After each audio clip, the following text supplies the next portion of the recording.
Mukata had once been nothing more than a sad excuse of a salaryman, who was dumped by the woman he loved and crushed under the weight of his own boring existence. His life was basically a trash fire. But apparently, God must have looked at this loser's pitiful state and thought, fine, let's throw this guy into another world and see what happens. And so our boy Mukata got isekai'd. Now normally, this is the part where the main character gets some broken world-ending cheat skill. But nope. While the priest praised other shiny new heroes who were getting cool things like the holy sword technique and the ability to cast every magic under the sun, our boy Mukata got an worthless online grocery shop skill. I got played. Basically Amazon Prime, but even sadder. The man didn't even get superpowers, just the ability to order snacks. When he realized this was his one and only unique skill, Mukata's soul nearly left his body. He watched the others flex their legendary abilities while he stood there thinking he should have just stayed unemployed in Japan. Even so, he still had to appear before the king with the other so-called heroes. The king explained that his kingdom was under attack from the demon lord and begged for their help. The three OP heroes jumped at the chance, eager to show off their new cheat codes. Mukata, on the other hand, looked at himself, looked at them, and decided, nah. He would be about as useful as a plastic sword in a dragon fight. He politely declined and asked for a simple, peaceful life instead. Surprisingly, the king let him go, even tossing him 20 gold coins like hush money. Once in town, Mukata's weird modern clothes made him stand out, so he quickly bought something less suspicious. After wandering around, he got a room at an inn and breathed a sigh of relief. He already had trust issues with the king, noticing how suspiciously luxurious the palace looked. In his head, the kingdom was shady AF, so his new life plan was simple: get out as fast as possible. Checking his stats, Mukata discovered two more skills: item storage and appraisal. At first, his grocery app didn't respond, making him wonder if it was broken. But when he tapped the screen, a full-on online shop appeared. He tried ordering water and snacks, and after paying with his coins, a package popped out of thin air like Amazon on steroids. Suddenly, his useless skill didn't seem so bad. Doing the math, Mukata realized 1 gold coin equaled about $100, meaning the king had basically handed him a 6-month living allowance. The next day, he hopped on a carriage to escape the kingdom and bumped into a merchant. Through small talk, he learned his storage skill was insanely rare, like 1 in 1,000 rare. But when the merchant heard about his appraisal skill, he dropped the real bombshell. Only summoned heroes could have it. Mukata instantly panicked, hiding his secret like a man hiding browser history from his mom.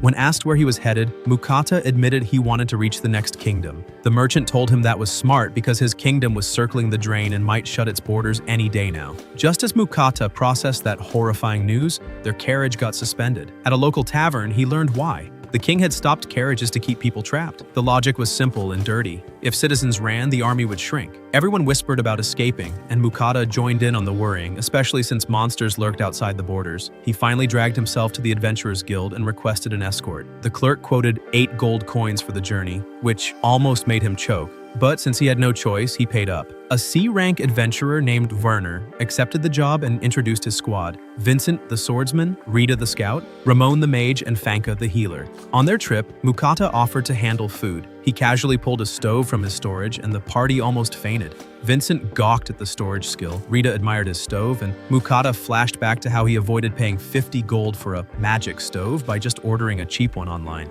He cooked up instant soup and sandwiches, and the party reacted like they were dining in a 5-star restaurant. Ramon couldn't believe soup could taste that good, while the bread had them questioning their entire lives. Their little food party ended quickly when monsters attacked. Werner and Vincent sliced them apart like pros, while Mukata sat there frozen, realizing this was no game. It was real blood, real monsters, and he was way out of his league. After patching themselves up, Rita reported that a red boar was up ahead. Everyone started discussing how to deal with it, but the oversized bacon on legs decided not to wait. It charged straight at them. Mukata nearly fainted at the sight, wondering why the boar looked more like a tank with tusks. Werner barked at him to get out of the way while the party jumped into action. With clean teamwork, they dropped the beast, leaving Mukata stunned by how strong they were. As usual, the adventurers stripped the corpse for skin and horns, but the meat was far too much to carry. That's when Mukata casually flexed his storage skill, offering to stash the extra meat. With that solved, they stopped for dinner. The group eagerly gathered around Mukata like kids around an ice cream truck, but he panicked inside, embarrassed to cook in front of them. Not because he was shy, but because he didn't want anyone sniffing out his shady grocery cheat. Still, he whipped up a stew with bacon, cabbage, potatoes, and sausages. beverages. As they dug in, Mukata nervously watched, wondering if it tasted off. Instead, they practically inhaled the food, begging for seconds. He was shocked until Ramon explained that adventurers usually survive on jerky and bread that could break teeth. Rita even claimed she felt stronger just from eating it. Suspicious, Mukata secretly used his appraisal skill and nearly choked. The food actually gave stat buffs. Suddenly, his cooking wasn't just tasty, it was literally performance-enhancing drugs. Mukata realized if anyone found out, he'd be kidnapped and milked like a walking fast food farm, so he swore to keep it hidden. But little did he know, a certain beast was already spying on them from the bushes. Days later, they camped in the forest, and Mukata tried grilling some of that boar meat. He seasoned it with a special sauce from his online shop, and the smell alone had his party drooling. Unfortunately, it also attracted something way scarier than a hungry adventurer. As Mukata proudly served the meal, a massive Fenrir appeared right behind him. The entire party froze, pale as ghosts. The legendary wolf spoke. Yes, it talked, and demanded a serving. Mukata's survival instincts kicked in, and he quickly offered a plate. The beast swallowed it in one bite and immediately demanded more. Mukata cooked, the wolf ate, and the cycle repeated like a deadly all-you-can-eat buffet. Stop it. Get some help. Finally, the Fenrir was satisfied, but instead of leaving, it announced it would make Mukata its master. Mukata tried to refuse, but one death glare from the wolf made him agree instantly. His party hyped him up while he just wanted to cry. The contract was sealed, glowing magic and all, and Mukata suddenly found himself stuck with a gluttonous mythical beast that demanded 3 meals a day. When told to name it, Mukata threw out lame dog names that the wolf rejected. Eventually, he suggested Fell, and the Fenrir accepted. From that moment, wherever they went, people scattered like cockroaches. Werner explained that Fenrir were infamous for leveling entire nations, and Franca confirmed it wasn't a myth. Mukata's anxiety skyrocketed, while Fell casually promised to nuke anyone who bothered them, which only made the others sweat harder. Later, during lunch, Mukata realized the food supply was already empty thanks to Fell's bottomless stomach. When Fell demanded more meat, Mukata snapped, telling him to hunt his own damn dinner. To everyone's shock, Fell simply agreed and disappeared into the woods. Just like that, Mukata had accidentally become the boss of a monster feared by entire kingdoms, all because he could cook better than Gordon Ramsay. Emotional, damn it! Not long after being told to hunt his own food, Fell returned casually carrying a giant bird the size of a truck. Werner nearly dropped dead on the spot when he realized it was a rock bird, a B-rank monster that usually required a small army to kill, but to Fell, it was basically a chicken nugget with wings. The wolf tossed the corpse down like delivery takeout, telling the group they could keep the claws and beak as long as he got all the meat. Mukata reluctantly got to work, treating the monster like it was just chicken thighs. He marinated it with teriyaki sauce from his cheat shop and started grilling. Fell, being the greedy beast he was, waited impatiently for his massive portion while Mukata fed the adventurers first. For once, the wolf actually showed restraint, sitting still like an oversized mutt waiting for his treat. Damn! When he finally got his share, Fell devoured it so fast the others wondered if he even chewed. The party eventually reached the border of the Kingdom of Vinan, where soldiers had their weapons drawn and siege weapons ready. Werner explained they were preparing in case Fell went on a rampage. He went ahead to talk, leaving Mukata sweating bullets. The commander clearly didn't like the idea of letting in a creature infamous for erasing countries. Mukata begged Fell not to start trouble, and the wolf casually reassured everyone that he'd only kill people if they attacked first, like that made it better. The soldiers nearly fainted when they realized the wolf could talk. Somehow, the commander gave the okay, but the whole army kept glaring like they were watching a ticking time bomb walk through the gate. When the adventurers showed their guild cards, Mukata realized he didn't have one and got slapped with another fee. At this point, his wallet was bleeding more than his dignity. Inside the city, Werner warned him that people would definitely come after him now that he was branded a legendary beast tamer. Mukata groaned, thinking he had escaped politics, only to end up neck-deep in it again. Still, he told himself he'd just keep traveling, selling goods, and using his weird grocery app to survive. Werner suggested he join a guild. Mukata thought the merchant guild would suit him better, but Vincent pointed out the adventurers guild would be handy for selling Fell's monster parts. Franca then dropped the genius idea of joining both, which made Mukata realize he was stressing for nothing. But before he could decide, a servant immediately tried to drag him to meet the local count. Mukata wanted no part of it, but the man refused to take no for an answer until Fell stepped forward. One glare from the wolf, and the servant ran away screaming like a toddler. Werner worried about political backlash, but Fell just said he'd destroy anyone dumb enough to try something. Vincent joked that only a dragon could stand up to Fell, and Mukata nearly passed out learning dragons were real. Fell nonchalantly mentioned he fought one 400 years ago, which only added to Mukata's stress-induced ulcers. After signing off on Werner's job, the group split up and Mukata headed to the Merchant Guild. The streets parted like he was Moses. Nobody dared get near with Fel towering beside him. Inside, every merchant stared in fear, but Mukata calmly asked to join. The clerk explained the ranking system, gave him an iron rank, and handed over his guild card. That night, Mukata discovered inns didn't allow beasts inside, but Fel was too busy demanding dinner to care. Mukata grilled meat, craving rice, so he ordered a stove and rice cooker from his shop. Fel sat drooling while he experimented with different sauces. To the wolf, garlic flavor was god tier. Mukata treated himself to a beef bowl so good even he was amazed by his own cooking. The next morning, Mukata returned to the merchant guild to sell his goods. The clerk checked his items, nearly screamed, and sprinted off. Confused, Mukata was ushered into the guildmaster's office. The man examined his salt and pepper like they were holy relics, claiming the quality was worthy of kings. Mukata, of course, had just grabbed them off the virtual grocery shelf for pocket change, but he lied smoothly, saying he found them during his travels. Respecting his mystery, the guildmaster offered to buy the lot for 14 gold coins. Mukata's jaw hit the floor. Those items had cost him basically pennies. In that moment, he realized he had stumbled into the most profitable scam of his life. The guildmaster tried to play hard to get, but the man's poker face was weaker than wet tissue. After pretending to hesitate, he cranked up the offer all the way to 17 gold coins. Mukata, seeing how easy this hustle was, snatched the deal without blinking. The guy had basically robbed the guild by just existing. You're a victim. For now, money wasn't going to be his problem. With heavy pockets and light confidence, he strutted over to the Adventurers Guild. The mood inside was different, less business meeting, more DMV nightmare. When he told the clerk he wanted to join, she didn't even bother looking at him. She slapped a form his way like she was swatting a fly. He filled it out, and she casually yeeted his card across the counter, announcing he was G rank, which is basically the kiddie pool of adventurers. Mukata asked for an explanation, and she sighed so hard it could have powered a windmill. She explained that ranks went from G to S. He could only take missions one tier higher than his own, and if he died out there, well, tough luck, no refunds. What? Mukata went to check the job board and, like the broke beginner he was, grabbed the easiest herb gathering quest. The next morning, he geared up, ready to touch grass for money, but Fel stared him down like an angry parent at the dinner table. Breakfast first, the big wolf demanded. Mukata fed him and they set out, but halfway there, Fel started whining about still being hungry. Mukata, now more chef than adventurer, told him to go hunt again. Fel agreed, but not before acting like Mukata would die instantly without him, placing a protective barrier around him like a babysitter locking the kid's playpen. He then dashed off, demanding lunch be ready when he returned. Mukata began his quest, and thanks to his appraisal skill, finding herbs was child's play. He even wondered if bringing in extras would fatten the reward.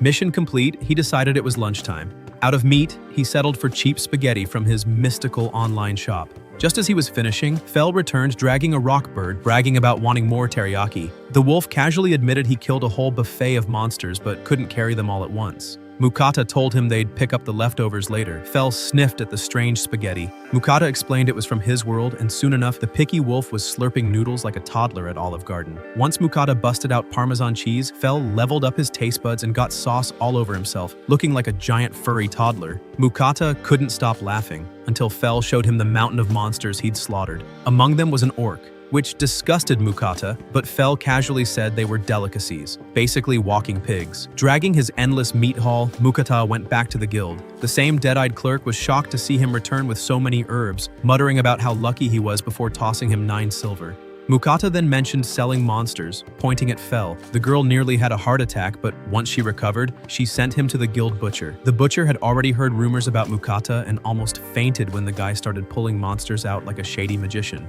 Even A-ranked beasts were in the pile. Mukata told him to strip the materials but leave the meat, and the butcher said the job would take till tomorrow. Still, he prepped one orc so Mukata and Fel could have dinner. That night, Mukata fried orc meat with flour, finishing it with leftover sauce. Fel tore into it like he hadn't eaten in weeks, praising the tender taste compared to regular boar. Mukata, at first grossed out by eating what looked like a human-shaped pig, took a bite, and to his shock, it was delicious. Lesson learned: sometimes, ugly food is still good food. The next morning, Mukata dragged himself back to the butcher's shop, only to find a literal mountain of meat waiting for him. The butcher tossed him a pouch so fat with gold it nearly broke his wrist. 202 coins in total. Mukata almost fainted because this clueless man thought adventuring was supposed to be a grind. Yet he was out here printing money like a fantasy ATM. The butcher, seeing his dumbfounded face, decided to school him about the real value of monster parts, like orc testicles for male vitality and boar tusks for crafting. Mukata almost gagged, but hey, gold is gold. On top of that, the butcher handed him demonic stones from the A-rank monsters Fel casually tossed into the pile. Word had already spread around town. People whispered about whether Fel was truly a legendary Fenrir or just a big-ass dog with good PR.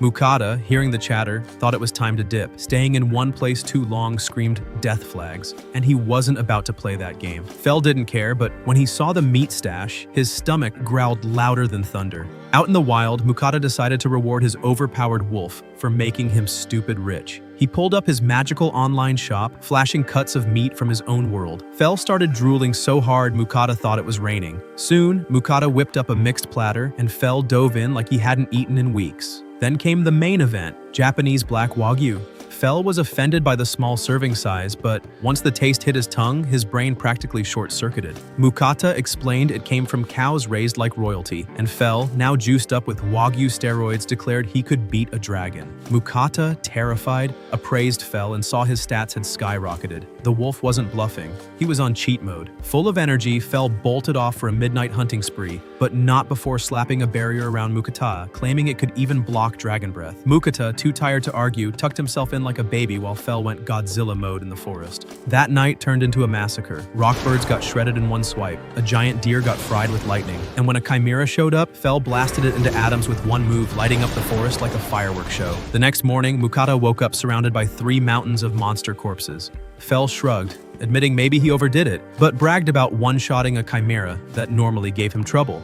Mukata, staring at the carnage, decided Wagyu beef was officially banned from Fel's diet. During lunch, Mukata asked if Fel always fought with magic. The wolf explained he was blessed by the wind goddess herself and was basically a storm with fur. Mukata, realizing magic was a thing, wondered if he could use it too. Fel told him to check his stats, and sure enough, Mukata had mana. He begged for guidance, but Fel's version of teaching was, well, just think about it. Mukata closed his eyes, imagined fireballs, and of course, nothing happened. Embarrassed, he looked like an idiot miming superpowers. Fel finally showed him how to feel mana flow, and after a few tries, Mukata managed to cough out the weakest fireball in history. Fel, unimpressed, told him the only real way to learn was through fighting. Mukata immediately panicked, but Fel had no patience for cowards. Dragging him off, Fel led him straight into a goblin village. Mukata nearly cried, saying there were too many, so Fel did the worst possible thing. He howled and summoned every goblin within earshot. Mukata got chased like a marathon runner with bad knees, forced to fling fireballs while tripping over his own feet. One goblin lunged at him, but Fel's barrier saved him,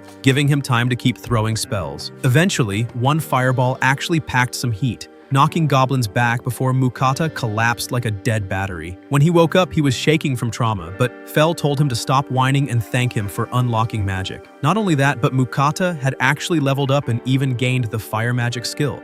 As a twisted reward, Fel proudly dragged back the Goblin King. The boss wasn't edible, but it did come with a shiny magic stone. So, at least Mukata's suffering wasn't completely useless. Fel, the oversized stomach disguised as a wolf, decided that since magic stones were basically money printers, he deserved another Wagyu steak feast. Mukata, meanwhile, looked like a phone battery on 1%. Mana gone, soul broken. He shut Fel down instantly. Too tired to cook, Mukata just bought a random mix of sweetbreads, hoping sugar could bribe the beast. Fel threw a tantrum about the lack of meat, but after one bite, his divine taste buds betrayed him. The mighty Fenrir was now happily scarfing down pastries like a middle-aged aunt discovering donuts at a buffet. Mukata warned about cavities and diabetes, but Fel flexed his wind goddess blessing like a spoiled kid with plot armor. Disease? Never heard of her. Mukata cried foul, begging for blessings of his own, while somewhere in the heavens, the wind goddess was watching like a snack-deprived stalker, furious that she couldn't taste earth sweets. Divine life was tragic. Arriving at the next town, chaos brewed. Guards nearly fainted at the sight of Fel and demanded responsibility if he caused trouble. Mukata, sweating harder than a liar at tax season, quickly flashed his guild card and downgraded Fel to Great Wolf. Fel tried to correct them, but Mukata shut him down. Less attention meant fewer pitchforks. Inside, Mukata sought directions and stumbled into a tavern full of rowdy adventurers. To loosen their tongues, he bought drinks, and suddenly, everyone was his best friend. They explained the kingdoms and, spotting his cluelessness, offered him a rare adventurer's map. They swore it was priceless, so Mukata coughed up 1 gold without hesitation. The moment they left, the rest of the tavern burst into laughter. Our boy had just been scammed. The map was worth 1 silver at the guild. Fel comforted him, but only because a broke Mukata meant less meat money. Priorities, as always. Meanwhile, the wind goddess was losing her divine mind. Watching Fel and Mukata gorge on sweets and meat while she, an all-powerful goddess, couldn't even lick frosting? That was cosmic torture. Later, Fel blasted through the forest so fast Mukata thought that they'd hit the ocean.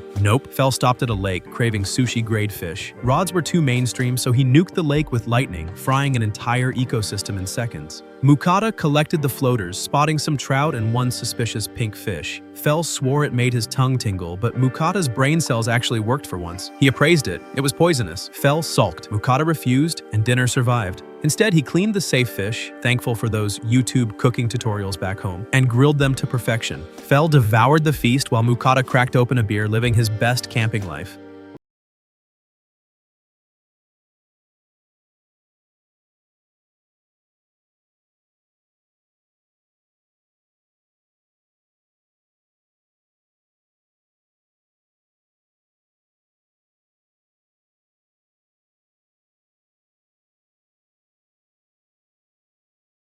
Peace shattered when a random blue slime bounced into their lives. Mukata panicked, but Fel assured him it was weak. 1 poke later, Mukata realized it was basically living jelly. The slime high-fived him, 8 bottles, and even tried to swallow the frying pan. Mukata stopped it, but secretly loved the idea of a mobile trash can. After some pats, the slime bonded with him and magically became his familiar. No ritual, no contract, just vibes. Mukata named it Sui, proving once again that he had 0 creativity. Days passed, and Mukata attempted earth magic. His big accomplishment? Flicking pebbles. Fel roasted him, suggesting real combat, but Mukata's goblin trauma said no thanks. Meanwhile, Sui had already hit level 8 from eating random junk. Even the slime was outpacing him. Damn! Fel and Sui eventually ganged up, demanding food like union workers on strike. Mukata cooked an orc meat bowl, even making a kitty version for Sui. They all ate happily, until Fel demanded seconds and Sui bounced impatiently for more. Mukata, once again, realized he wasn't the hero of the story. He was the underpaid chef babysitting a wolf with no brain cells and a slime with a bottomless stomach.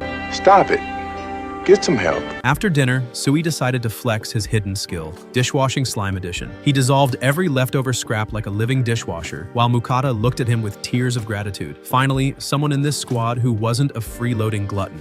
Feeling generous, Mukata pulled out dessert, dorayaki, a sweet pastry stuffed with red bean paste. Sui devoured it with the joy of a toddler discovering sugar for the first time, and Mukata felt like a proud dad. At least his slime appreciated him. Morning came, and Fel woke up with a smug grin, claiming he had received a divine WhatsApp message from the wind goddess herself. When Mukata dragged himself up, Fel relayed the gossip. Apparently the goddess Nenri was willing to bless him, but only under her conditions. Weekly prayer and weekly tribute of earth sweets. Mukata couldn't believe this goddess was basically running a snack subscription service. Fel added that it wouldn't be a full blessing, just a minor one, but even that was OP. Immunity to status ailments and magic power-ups. Mukata accepted instantly. Who cared about dignity when donuts could buy divine protection? Of course, Nenri's first demand wasn't vague. She specifically wanted dorayaki, cream bread, and melon bread. Mukata cursed under his breath, but prepared the offerings anyway. The moment they vanished, he knew the deal was sealed. In the divine realm, Nenri bit into the dorayaki and nearly wept. She devoured it so fast that regret hit immediately. Coffee arrived with the package, and when she sipped it, the bitterness with sweetness nearly destroyed her. She swore she'd savor the rest. But who was she kidding? Seconds later, she inhaled everything like a sugar addict at 3 a.m. Back in the mortal world, Mukata's training finally showed results. Thanks to the blessing, his pebbles evolved into actual stone bullets, fired with force instead of looking like a toddler throwing gravel. Sui was now level 13, growing faster than Mukata's confidence, and he wondered if his slime might even evolve someday. Exhausted from draining his mana bar, he popped some chocolate, even sharing a piece with Sui. Fel eventually returned, pretending to be tired from running. Mukata didn't buy it, but the wolf pulled the classic victim card, whining about carrying Mukata every day. Mukata sighed and bought more chocolate anyway, because apparently his life purpose was running a divine catering service. That's when Nenri slid into his DMs again. She framed it as a divine message, but really, it was just her begging for chocolate. Mukata groaned. It hadn't even been a week since her last sugar haul. Still, she nagged until he gave in. Somewhere in heaven, a goddess was slowly turning into a snack goblin. Before Mukata could enjoy peace, Fel suddenly declared they were leaving. His suspicious face said it all. After sprinting through the forest, they stopped at the mouth of a dungeon. Mukata's soul nearly left his body. Why the hell were they here? Fel calmly explained it was for training, just like when Mukata learned fire magic fighting goblins. Mukata tried to backpedal out of existence, but Fel dragged him forward. But staring at the dungeon entrance, Mukata wanted to cry. Fel swore he'd already scouted it and that only weak monsters were inside, but Mukata trusted that about as much as a used car salesman. Fel told him not to worry, since he had a barrier for protection, but then immediately followed up with the cold truth. One day, he might not be there, so Mukata had to learn to fight on his own. Mukata, knowing he couldn't win against Fel's stubbornness, reluctantly agreed. But he demanded time to prepare first, because walking into a dungeon unready was basically suicide. Mukata, being the human vending machine that he was, decided to prepare a full-on buffet from his magic shop. Dishes piled high, sauces dripping, desserts lined up. This man was about to eat like he was at an all-you-can-eat Vegas buffet. Fel raised a brow, curious what the hell his contractor was doing stuffing his face before a dungeon run. Mukata proudly explained that food from his world gave temporary buffs. Fel's ears perked up instantly, remembering how that Wagyu steak had turned him into an even bigger steroid wolf. The problem? Mukata had no clue which dish boosted what stat. His genius plan was to eat literally everything and leave the scraps for Fel and Sui. So he stuffed himself like it was his last supper. Bite of curry here, spoon of stew there, some random bread, and dessert on top. Fel sat back watching him eat with the patience of a babysitter, while Sui, being the bottomless slime he was, licked his plate clean in a single gulp. Fel even asked if the garbage Sui ate counted as a buff too, but Mukata clarified that trash just helped the slime level up. Basically, Sui was a recycling bin with EXP gain. By the time Mukata finished his dessert, he looked ready to explode, but when he checked his stats, he almost cried with joy. All his attributes had shot up by around 20%. Fel and Sui's stats boosted too, and Fel instantly declared it was go time. Mukata, still clutching his food baby stomach, begged him to wait, but Fel shoved him toward the dungeon anyway. As they crept forward, Fel got tired of Mukata's snail pace and just pushed him straight into danger. The first enemy was a slime. Mukata hesitated, feeling guilty about killing something that looked like jelly, but Sui had no such feelings. He spat acid and melted it in seconds. Fel praised Sui like a proud uncle, even wondering if this slime was something unique. Mukata, meanwhile, was wondering why his pet was already cooler than him. More slimes oozed out, and Mukata managed to use Stone Bullet to finish one off, while Sui casually handled the other. Just when he thought he was safe, Fel dropped the warning. Horned rabbits ahead. Sure enough, a bunch of killer bunnies came charging. Mukata panicked, flailing his sword around like he was cutting weeds. Somehow, it worked. As they went deeper, Mukata asked why monsters weren't avoiding Fel like usual, since normally his presence cleared out whole areas. Fel told him that dungeon rules were different. Inside here, monsters attacked no matter what, and Mukata finally realized he was in hell. On the next level, they faced kobolds. Mukata fired off his Stone Bullet spell and miraculously downed 2 in a row. For once, he actually felt proud of himself, standing tall like some budget hero. Fel instantly humbled him, saying he still had much to learn. Mukata, instead of sulking, got fired up, swearing to get stronger. Growth arc unlocked. But then they reached the final floor and reality smacked him in the face. Fel claimed there would be around 10 kobolds waiting. Instead, there were way more, like a furry army convention. Mukata's soul left his body. He immediately tried to quit, but Fel grabbed him by the back like a misbehaving puppy. Fel told him he and Sui together could handle it. Mukata laughed nervously, not believing a word, but Sui was bouncing like he'd just chugged an energy drink. Before Mukata could protest, Fel literally kicked him forward as bait. Every kobold in the room turned their eyes on him. He screamed as they charged, but Fel's barrier held them back long enough for Sui to launch acid attacks while Mukata hurled stone bullets with shaking hands. The duo actually managed to wipe out most of the horde, but then the ground shook. The survivors were blown away, and out stepped the Kobold King. Twice the size, dripping with menace and radiating pure nightmare fuel. Mukata nearly soiled himself on the spot. The king's attack barely missed him, forcing him to run for his life while frantically shooting stone bullets. They bounced off the monster like pebbles against a tank. Even firing both hands rapid fire barely scratched it. Fel calmly told him the barrier might not hold forever, so he'd better not get hit. Basically, dodge or die. But as the Cobalt King readied its monstrous attack, Mukata, trembling but determined, managed to launch a stone blast straight at the beast's head. The spell hit with a satisfying crunch, leaving a dent in the king's shiny blue noggin. However, the beast, apparently allergic to death, got back up, shaking off the blow like it had a bad hangover. Mukata attempted another attack, but predictably ran out of mana mid-swing, looking like a kid waving a stick at a raging bull. The Cobalt King charged with jaws snapping, but Mukata's barrier popped up just in time, sending him into temporary relief. Fel, ever the annoying smartass, revealed that he had lied about the barrier's limits, claiming that such a weak attack would never have broken it anyway. Mukata could only groan at being played like a fool. While Mukata's ego and sanity melted, Sui finally stepped up, unleashing his acid attack. The Cobalt King dissolved into a gooey mess faster than a sugar cube in tea. Sui began to glow mysteriously as Mukata, overwhelmed by exhaustion and hunger, passed out flat on the dungeon floor. Fel, sighing with exaggerated patience, carried him out, while Sui fretted over his new master, bubbling with excitement. In an unexpected twist, Sui suddenly started talking. He called Fel Uncle Fel, citing his strength and care as reasons for the honorary title. Fel predictably snapped at the nickname, but his pride was tinged with a tiny glimmer of affection. He left briefly to grab a snack but returned to make sure Sui stayed protected within his barrier. When Mukata awoke, he panicked momentarily, only to realize he was safe outside. Sui comforted him, chatting incessantly about the battle, which shocked Mukata even more. He was both adorable and terrifying now. Sui explained that he had gained the ability to speak after they defeated the Cobalt King, and he now addressed Mukata as master. Mukata, of course, found him unbearably cute and checked his stats. Sui had leveled up and even gained a new acid bullet skill. Mukata also checked himself and discovered he had leveled up 4 times and unlocked the Earth Magic skill. Finally feeling like a competent adventurer rather than a stressed-out cook, Fel returned, and Mukata asked where he had gone. Fel claimed he had gone off to find some food because he had been hungry, but made it clear he preferred Mukata's cooking and therefore expected a reward for helping him teach Earth Magic. Mukata groaned at Fel's manipulative genius but relented.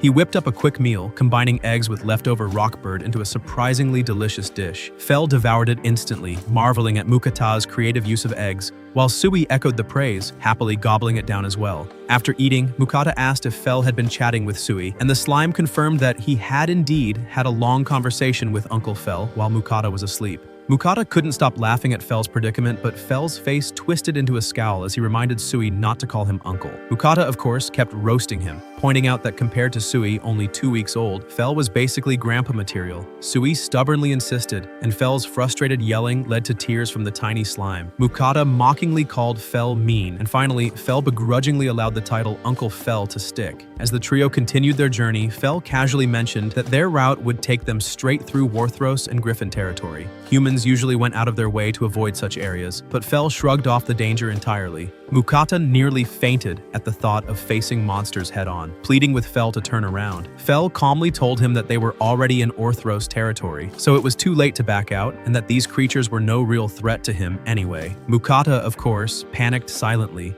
imagining every possible attack scenario while Fel strolled ahead like he owned the place. Mukata could hear the ominous sounds of the forest, his nerves twitching like a cat on espresso. Soon enough, a pack of Orthros emerged from the shadows, twin-headed wolves with enough teeth to intimidate most people. Fel, unfazed as usual, used his signature intimidation to make the pack back off. Mukata, however, noticed one particularly foolish young Orthros that didn't get the memo. Fel calmly told him to stand back with Sui while he handled the reckless pup. Mukata dove into a bush, peeking out like a nervous squirrel, while Fel tried to warn the beast off. Predictably, it lunged, and Fel unleashed a skill so devastating that the creature disintegrated with a single, elegant slash. The remaining Orthros yelped in terror and scattered into the trees. Mukata's jaw nearly hit the ground as he asked about the attack.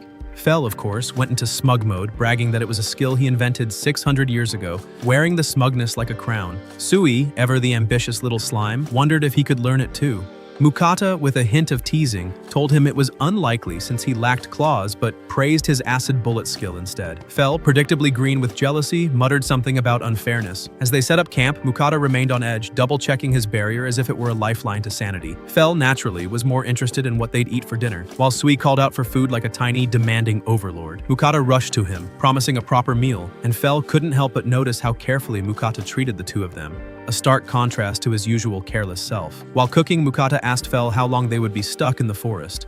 Fel casually revealed they were only halfway through, leaving Mukata to process the horrifying fact that they still had 3 weeks of travel ahead. Panicked about running out of meat, he decided to cook some black serpent, remembering rumors that it tasted like chicken. He meticulously removed the meat from the bones, sliced it lean like chicken breast, marinated it with sugar and sake, whipped up a special chili sauce, and fried it all together. Mukata hesitated before tasting it, convincing himself it was just chicken, but the flavor knocked his socks off. Fel immediately snatched the plate, devouring it and demanding more, leaving Mukata shaking his head at the little monster's gluttony.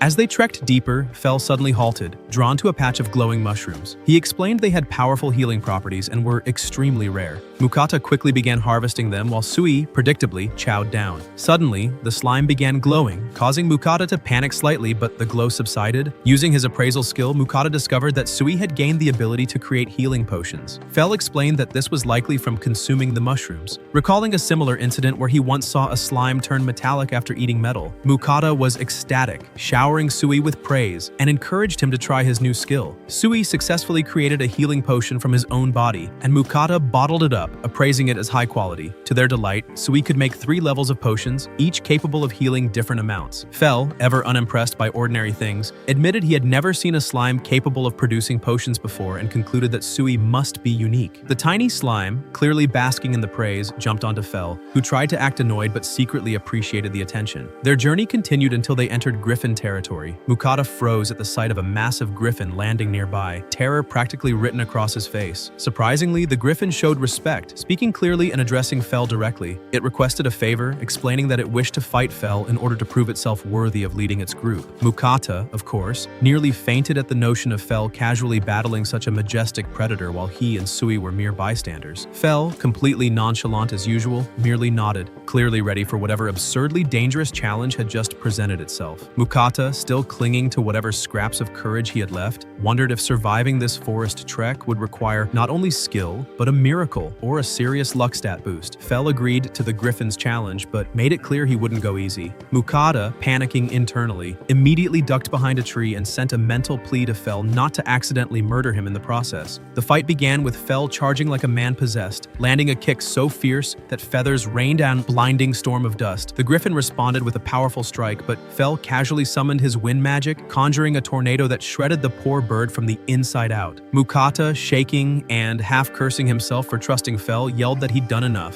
Fel finally ended the whirlwind, leaving the griffin battered and bruised. Mukata, rushing over like a worried parent, called Sui to help, drenching the griffin in a healing potion until it was patched up. Though the griffin looked humiliated, Mukata pointed out that the beast had actually managed to scratch Fel, and even Fel had to grudgingly admit it. The victorious griffin let out a triumphant cry, summoning the rest of its flock. They accepted him as their leader, and as thanks, he plucked one of his feathers and gave it to Mukata, swearing that his descendants would remain safe. With the griffins gone, the group settled in for another night, and Fel demanded an absurd amount of meat after expending so much energy. Mukata reminded him that he had meat every day, but relented, deciding to cook the remaining supplies. He fried up orc meat, remembering the fearsome creatures they came from, but quickly convinced himself it was just pork. Fel and Sui attacked the meal like ravenous monsters, Mukata eyeing them with a mix of pride and disgust at their speed. Afterward, Fel asked if Mukata had been keeping up with his offerings to Nenri. Mukata realized he had forgotten, prompting Fel to scold him like a strict spiritual advisor. Nenri appeared, glaring down at him, demanding to know why he had been late.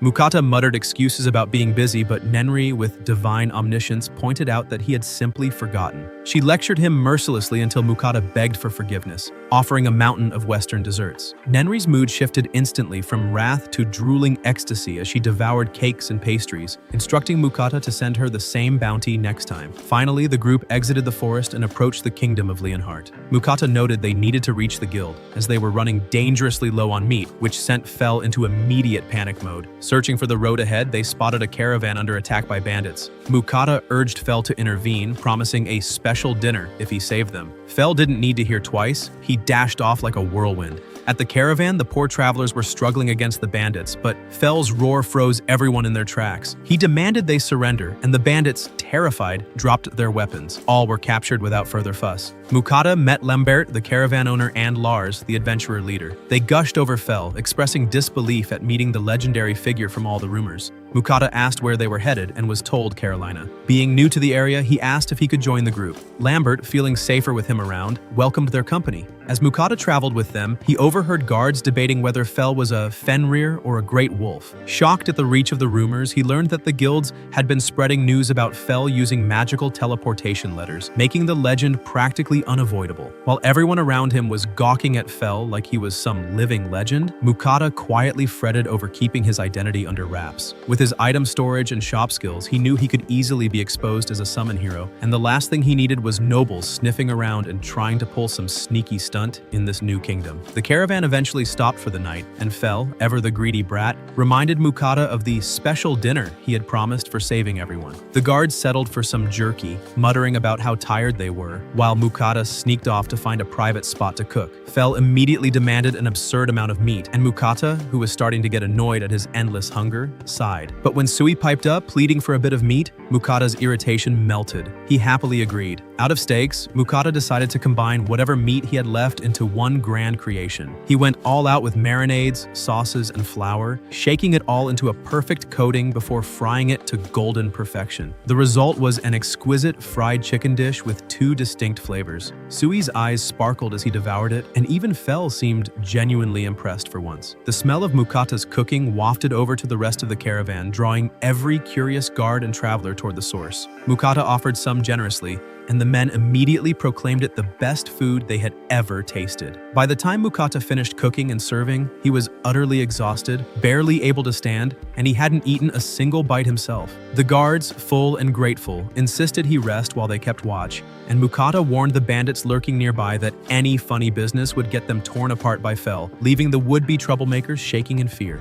After a calm night, the caravan finally reached Carolina, the fifth largest city in the kingdom. Lambert explained that his family had been leather merchants there for generations. The captured bandits were handed over to the city knights, and Lars headed to the guild to submit his report. Mukata decided to visit the guild as well and promised Lambert he'd stop by his shop later. At the guild, Mukata discovered that his adventurer card had been unregistered. Apparently, failing to complete the minimum number of quests in the last month had caused them to deactivate it. Mukata reflected on the chaos of the past month. He'd fought, cooked, and survived more than most adventurers did in a lifetime, but the clerk nonchalantly explained that most people push through as many missions as possible to hit F rank quickly, taking advantage of the 3-month time limit. Mukata immediately decided to re-register and proudly introduced his second familiar, Sui. The girl clerk, unimpressed, let out a laugh along with some other adventurers. Mukata tried to ignore their mocking, reminding himself that Sui was ridiculously cute and unique. He then made his way to the guild butcher, but bumped into Lars and his adventurer crew. Mukata casually mentioned he was trying to sell some of the monsters they had caught, and Lars, curious about Fel's hunting skills, asked to see. Mukata obliged, revealing his haul, which left the group completely stunned. They had never even imagined some of these beasts existed. The guild butcher practically squealed with delight, claiming he had never worked with such high-class materials,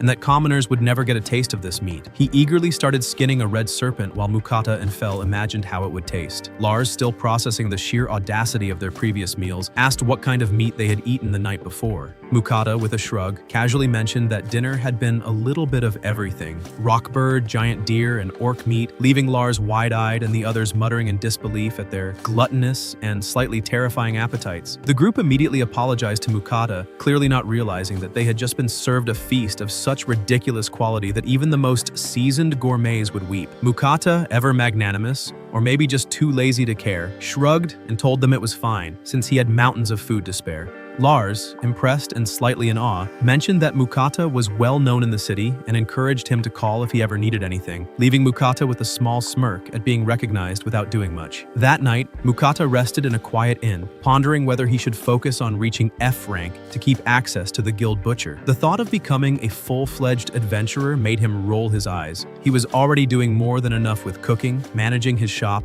and keeping Fel alive. Suddenly, Nenri's voice cut through his thoughts, reminding him that he had more important duties to attend to. Mukata, curious, checked his shop for sweets, selecting jellies and pudding to offer. He thanked Nenri for her blessings, and as she tried the wobbling pudding, she was delighted by its texture and sweetness. The pleasure must have caught the attention of other goddesses, because a subtle ripple of divine envy seemed to brush across the heavens, leaving Mukata secretly thrilled by the chaos his desserts were causing. The next day, Mukata examined the guild job board. Each task offered points depending on its difficulty.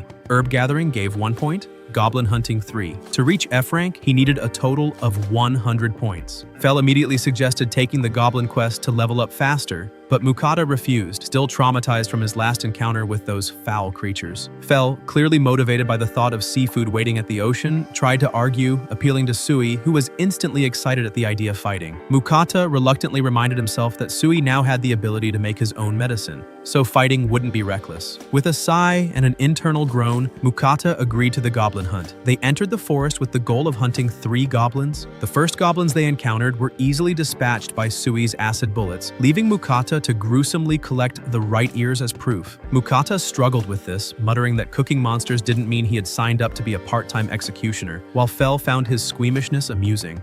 Mukata's grumbling, of course, attracted a swarm of goblins, all of which Sui obliterated effortlessly with acid spray. When they discovered a full goblin camp, Mukata suggested they had already done enough, but Sui begged to continue. Mukata, unable to resist Fel's dragging force and Sui's pleading puppy eyes, gave in. By the end, the entire goblin settlement lay in ruins, leaving Mukata emotionally scarred from collecting ears and worrying about the disposal of bodies. Fel suggested burning them, but Mukata immediately panicked about starting a forest fire. Ingeniously or horrifyingly, Mukata ordered Sui to melt the corpses with acid. Sui trembled, then grew to an enormous size, revealing a new skill to manipulate his form. As he shook again, he split into countless smaller slimes, creating an army that efficiently dissolved the goblin remains. Mukata, both horrified and impressed, wondered just how strong Sui could become. Even Fel, who had seen plenty of chaos, was momentarily stunned. When Mukata returned to the guild, every adventurer and clerk gawked at the sheer number of goblins they had taken out. He was called to meet Guildmaster Willem,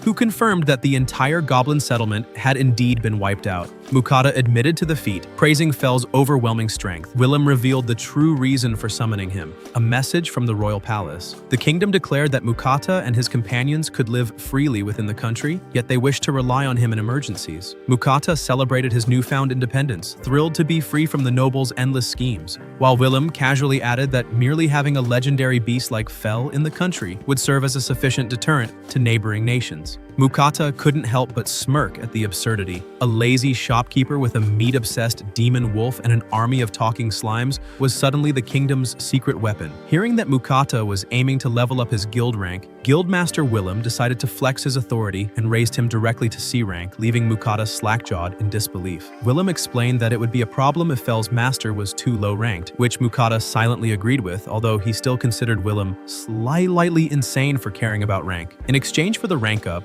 Willem mentioned he had some requests, but Mukata tried to decline, not wanting to get stuck doing mundane guild work. Willem, however, revealed he actually wanted Fel's help to tackle A and S-ranked missions, and Mukata's jaw practically hit the floor. Fel, of course, was unbothered, confident that he could handle anything, which made Willem beam with relief, since no ordinary adventurer could even dream of attempting those missions. Willem assured Mukata that the other adventurers would be warned not to interfere, and Mukata seized the moment to make a special request. He revealed the high-ranked monsters he had been secretly keeping. Willem and the guild butcher were stunned. The butcher had never even seen a chimera before. Mukata explained that he had kept them hidden to avoid causing a scene, but intended to sell them to the guild. Willem reluctantly admitted they didn't have the funds to buy a chimera, while the butcher practically drooled at the chance to work with a blue ogre, pointing out its unique S-rank traits. He then pointed out the Orc King, capable of controlling all other orcs, leaving Mukata dumbfounded at just how many S-ranked monsters Fel had hunted. Sui, true to his ambitious slime nature, popped out and declared that he wanted to be strong like Fel, which sent Mukata into a mild panic. Willem told him to return the next day when his new guild card would be ready. Later that night, Mukata fretted over dinner plans. Fel demanded meat as usual, and Mukata, noting that they've been deep-frying everything lately, decided to cook something lighter. He boiled rockbird meat, prepared fresh vegetables, shredded the meat, and even had Sui help top the dish with a sesame dressing. Fel eyed the vegetables suspiciously but ended up devouring the meal, while Sui declared the sesame sauce heavenly. Realizing he hadn't made rice, Mukata whipped up a sandwich for himself, which Sui eagerly sampled, and Fel quickly asked for seconds. After the meal, Fel rested, sprawled in Mukata's cramped in-space. Mukata, feeling it inadequate for his wild combat-trained companions, unrolled his futon to create a more comfortable sleeping arrangement before instantly falling asleep himself. The next day, Mukata returned to the guild and was stunned to find his new guild card gleaming silver, complete with a 6-month time limit for completing missions. No more risk of deactivation. Willem paid him for all the monsters he had sold. The red serpent was worth 200 gold, the blue ogre 432 gold, and after factoring in the goblin subjugation, the total value soared past 1,900 gold. Rich. Mukata was speechless, simultaneously thrilled and worried about attracting attention. Willem then outlined the 2 missions he wanted their help with. The first involved a group of metal lizards whose armored skin made physical attacks nearly useless. The second was hunting a herd of bloody horned bulls wreaking havoc in a beginner hunting ground. Fel naturally immediately thought of the bulls as beef and got visibly excited at the thought of steak. As they prepared to leave the guild, Mukata suggested departing in the morning to avoid traveling at night. Fel, however, had other priorities. He was too impatient to wait and wanted steak as soon as possible, leaving Mukata to silently question whether he was traveling with a genius or a monster obsessed with meat. Mukata stopped by Lambert's store, intrigued by the idea of picking up a new bag. Lambert laid out a small arsenal of bags, each crafted from different materials, and Mukata realized this wasn't just any bag. It was going to carry Sui. Deciding to delegate the life or death choice to the slime himself, Mukata let Sui pick. Naturally, Sui went for the bag made of red boar leather, immediately claiming it as his own. Mukata, meanwhile, sifted through belts and new shoes, briefly debating whether to buy some from his own shop. He ultimately decided against it. Standing out in a town where rumors about him already ran wild seemed like a terrible idea. The total came to 11 gold, but Lambert waved it off, insisting Mukata take it for free,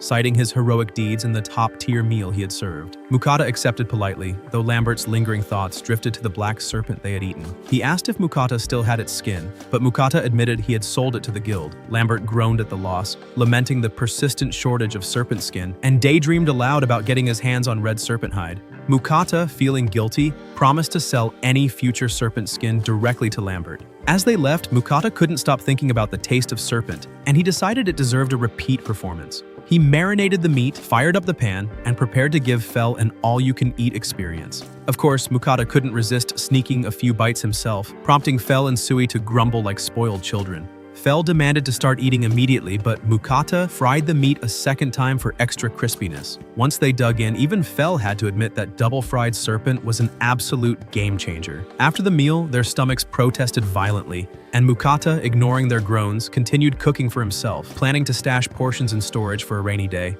He cracked open a beer and reflected on how fortunate he was to have companions like these who made the chaos of adventure almost bearable. The next day, Mukata and Fel journeyed to the mountains where the guildmaster had reported the metallic lizards. Mukata wandered around, speculating where the lizards might be hiding, but Fel's heightened senses immediately detected a cave tucked into the mountainside. Mukata hesitated, suggesting they wait outside, but Fel, impatient as ever, barreled straight in. Inside, they found only one lizard, glowing with an eerie metallic sheen. Mukata realized it was a mithril lizard, and Fel theorized it had evolved after feasting on tons of mithril. Mukata muttered concerns about magic attacks being ineffective, but Fel casually countered with lightning magic that bypassed the lizard's natural diffusion. The lizard was obliterated instantly, leaving Mukata to bow respectfully and begin storing the loot. He even found a piece of mithril ore and started fantasizing about crafting armor or weapons from it, with Sui eagerly helping him collect the ore. He considered the possibilities. Armor that could diffuse magic, or using the lizard's skin for gear. Fel, of course, wasn't impressed by any of Mukata's careful planning. With a flick of his hand, he crushed the mithril ore, announcing he didn't need armor since his barrier was way superior. Fel's restless energy meant he wanted action, and he suggested they move on to the guildmaster's second mission. Mukata, still meticulously calculating and slightly horrified at Fel's recklessness, tried to protest. But Fel, driven by the eternal promise of stakes and adventure, simply dragged Mukata off, leaving him no choice but to follow. Mukata and his companions finally arrived at the sprawling field where the infamous bloody-horned bulls roamed. Mukata's face paled as he sized up the beasts, noting that they were as massive as rhinos and had the kind of temper that could crush a grown man with one toss. Deciding that his life was far too valuable to risk, he hung back cautiously, peering from a safe distance while Fel sauntered forward, radiating that irritating confidence that made Mukata want to strangle him on the spot. Sui, never one to sit still when someone else was showing off, immediately grew jealous. The slime morphed and darted after Fel, leaving Mukata muttering curses under his breath about how he had volunteered for nothing except babysitting these two disasters. Within moments, an enormous blast of wind erupted across the field, and all the bulls were sent tumbling like bowling pins. Mukata blinked, completely taken aback, while Sui bounced excitedly, detailing every glorious moment of the fight. Fel casually praised Mukata for handling the aftermath, which involved stuffing the defeated bulls into his seemingly endless storage. Sui, ever the overachiever, split into dozens of smaller slimes to help carry the massive load. Mukata, despite himself, began dreaming of all the beef dishes he could craft once they returned. Meanwhile, back in town, Willem and the guild's butcher nearly fell out of their chairs upon seeing the mithril lizard Mukata had brought back. Mukata's nerves flared, wondering if he had inadvertently caused a diplomatic incident. The butcher, eyes practically bulging, explained that an intact mithril lizard hadn't been seen in 400 years, making this an astronomical rarity. Willem added that the discovery hinted at a new mithril mine, emphasizing that only 3 such mines existed in the entire world. Mukata's jaw nearly hit the floor. Willem further explained that the lizard would be kept as an offering to the king, but that Mukata would be compensated handsomely, around 5,000 gold for the discovery. The butcher's envy was palpable, while Mukata felt a cold sweat forming on his back, silently questioning why his life had to involve this much attention. Willem then asked about the bulls, only to be stunned again when Mukata revealed the task was already completed. Mukata, quietly panicking, imagined all the nobles suddenly flooding his peaceful life, while Fel, blissfully unconcerned, focused solely on one thing: steaks. Back at their temporary camp, Mukata prepared their dinner with military precision, cutting juicy steaks and frying them to a perfect medium rare. He let the meat rest in foil while Fel drooled impatiently with Sui hovering nearby. When the first bite hit their tongues, the trio was speechless. The steak was nothing short of divine, juices bursting with every bite. Fel, clearly the most shameless foodie alive, compared it to high-end Wagyu and demanded seconds immediately. Mukata complied, adding his special steak sauce to elevate the flavor, leaving Fel in a state of ecstatic meat-induced delirium. After the feast, the trio collapsed in a food coma, Fel lamenting that raw meat would never feel satisfying again. Amid the post-meal bliss, Mukata remembered, far too late, that he had forgotten his offerings to Nenri. He scrambled to prepare them, hearing her voice list off every indulgent treat she expected. As he complied, Mukata suddenly noticed the voices of other goddesses chiming in. They grumbled about Nenri hoarding all the sweets, though Nenri defended herself by citing her blessing. The other goddesses, eager for their share, offered their own blessings, claiming that a more compatible blessing could yield far greater benefits. Mukata, sighing in exhaustion, realized that he was now tangled in a divine squabble over sweets and magical favor, all while trying to keep his companions alive and his stomach happy. Mukata quickly realized that his current blessings didn't exactly suit his natural affinities. Since he had a clear knack for fire and earth, it made more sense for him to receive blessings from the earth goddess Kisha or the fire goddess Agni. Of course, the situation immediately devolved into chaos because the ever-dramatic Ninri decided to intervene, scolding the others for angering the god of creation with their reckless generosity. Still, the fire and earth goddesses insisted it would be fine if they only granted minor blessings, which Mukata knew was code for "we're still going to mess with your life." Mukata cautiously tried to argue that no one had ever held multiple blessings at once, hoping to wriggle out of this divine mess, but it didn't matter. The goddesses ignored him and lavished him with blessings anyway. Meanwhile, Ruka, the water goddess, immediately began sobbing over her uselessness. Mukata didn't have any water affinity, so her blessing would do nothing, and she was clearly offended that she would be left out. The other goddesses panicked, shrieking for him to fix it, and Mukata, now feeling like he was negotiating a corporate merger with literal gods, looked to Sui for comfort. Spotting his loyal slime, he got an idea. He asked Ruka to redirect her blessing to Sui. Surprisingly, Ruka agreed, giving Sui a full blessing. Kisha smugly pointed out the absurdity, noting that Ruka only offered blessings once every 100 years, whereas the others practically handed them out like candy, explaining why the god of creation was constantly annoyed. Now officially blessed, Mukata had no choice but to send the goddesses offerings. True to form, he overcompensated with an enormous box of desserts. Mukata checked his status and marveled at the stats, while Sui, ever clueless, asked what blessings actually did. Mukata explained that they offered protection and enhanced power, though Sui's brain seemed to short-circuit at the concept. Determined to test the blessings, Mukata tried his magic the next day. To his delight, he discovered his power had skyrocketed, and his stamina remained intact even after prolonged spells. Feeling smug, he had Sui test the water blessing, prompting the slime to form a spinning orb of water and shoot it at a tree, which snapped in half instantly. Sui then created water blades, effortlessly slicing through multiple trees, leaving Mukata simultaneously awed and slightly terrified. He reminded Sui to keep it under control, especially in town, but of course, Fel immediately perked up, eager for a fight.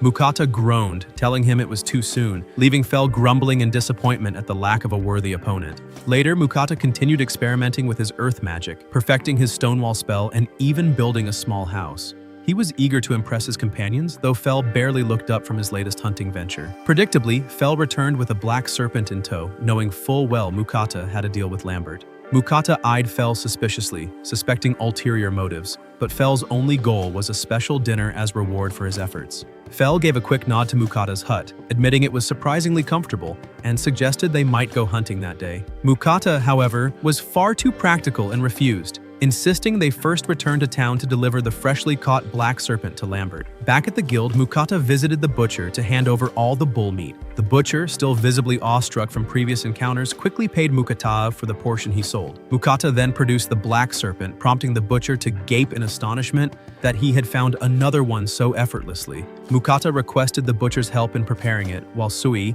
bouncing excitedly, asked if it was already time for lunch. Mukata sighed, realizing that even with divine blessings and legendary beasts, his life would always be a chaotic mix of cooking, adventuring, and babysitting two utterly ridiculous companions. Mukata prepared to cook, and Fel, ever the impatient carnivore, asked why he seemed so excited.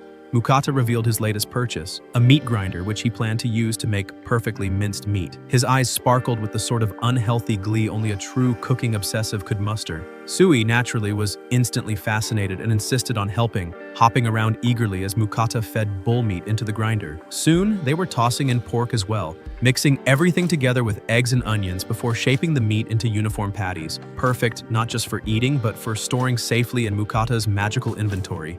He fried the patties to golden perfection, added his secret sauce, and Fel immediately dove in, barely restraining himself from devouring the entire batch in one sitting. After the meal, Mukata attempted to wash his shirt but was immediately disappointed by the poor quality soap. Inspiration struck. Why not turn this into a business opportunity? He bought a stock of shampoo and conditioner, discreetly bottling them so it wouldn't look suspicious, while Sui splashed happily in a tub nearby. Mukata realized he hadn't bathed properly in ages and decided to check in with Lambert. Lambert was initially surprised to see the black serpent skin but quickly listened as Mukata pitched himself as a merchant, hoping to gauge the value of his products. Lambert sniffed the soap, noted its pleasant fragrance, and Mukata nervously explained the shampoo's cleaning power and the conditioner's silky effect. To Mukata's shock, Lambert suddenly broke into tears, overwhelmed with gratitude. With his wedding anniversary approaching, Lambert admitted he had no clue what to get his wife Marie, who was tired of jewelry and accessories, and Mukata's products were perfect. Curious about the setup, Mukata asked if Lambert even had a bathtub. Lambert proudly showed him the custom-built tub, complete with a magical purifier and earth magician enhancements, worth hundreds of gold. Mukata's mind immediately raced with visions of finally bathing properly, and Lambert offered to introduce him to the seller, an offer Mukata gratefully accepted. Mukata left Lambert with a sample to test first, and Lambert promised to try it himself rather than experiment on Marie. The next day, Mukata returned to Lambert's store and was greeted with enthusiasm. Marie appeared, immediately curious about the products. Lambert, after using the shampoo and conditioner himself, smelled incredible, his hair silky and soft. Though he grumbled at ruining the anniversary surprise, Marie, however, confirmed that the products worked wonders on her own hair, making it beautiful and manageable, and insisted that Mukata sell them wholesale at their shop. Mukata was flabbergasted. He didn't even own a store, but Marie assured him the products would fly off the shelves and gave him no choice. Excited by the prospect of a personal supply, Marie practically danced in glee, while Mukata left exhausted after delivering a large batch to their store. Fel, predictably, immediately began pestering Mukata to search for a dungeon, but Mukata refused, citing a summons from the guildmaster. As Fel sulked outside, Mukata overheard adventurers gossiping about a rogue wyvern nearby and began to worry about the threat. Arriving at the guild, Mukata was stunned to see a colossal pile of gold awaiting him. Willem explained that Mukata would receive 5,800 gold for discovering the mithril mine alone, leaving Mukata daydreaming about finally affording a bathtub of his own.